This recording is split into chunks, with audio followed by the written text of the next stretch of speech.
President Obama going after Donald Trump's temperament in that speech in Miami, Florida. He's in Jacksonville, Florida right now, delivering even more attacks on Mr. Trump. Now, to hit 270 electoral votes and win the presidency, according to CNN's math, Donald Trump will need to win all 6 of the states that CNN has labeled toss-up states, highlighted in yellow, plus 5 more electoral votes. Following the candidates today, both Clinton and Trump are putting a ton of attention in one particular battleground state, North Carolina.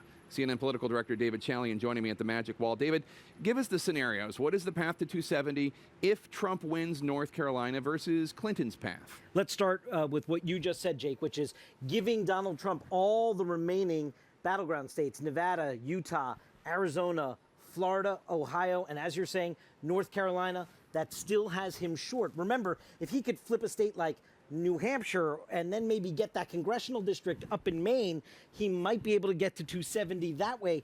But just to show you how important North Carolina is, in that scenario, though, if I gave Hillary Clinton North Carolina, it is the state that can really block Donald Trump. And take a look at the state of play in North Carolina.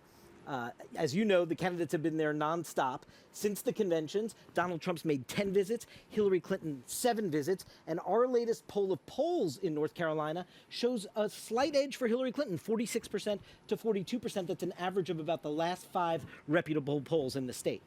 Interesting. And David, today we learned that Hillary Clinton is likely going to hold her final rally Monday evening in Philadelphia alongside Bill Clinton, Chelsea Clinton, President Obama, First Lady Obama. Does this signal that the Democrats are worried about Pennsylvania? Well, I'm not sure that they're worried, but take a look at the state of play in Pennsylvania. We had a poll out there yesterday, shows a 48% to 44% race, 4-point margin. That's closer than the Democrats would like for a state that they really want to keep leaning in their direction. But Jake, remember, Pennsylvania, unlike Florida or North Carolina or Ohio, where we've seen so much activity, it doesn't really have a tradition of early voting. So it is not uncommon to see candidates go into Pennsylvania late because they're really trying to affect the election day vote on Tuesday.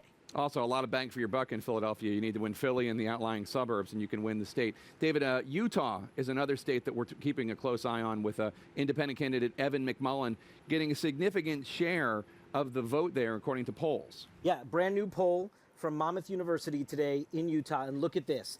Donald Trump is actually hanging on to it now. There was a concern that Evan McMullin, that third-party candidate, that never Trumper, was surging. But now, new poll, 37%, 31% for Hillary Clinton. She's even ahead of Evan McMullin. Donald Trump really needs to hang on to those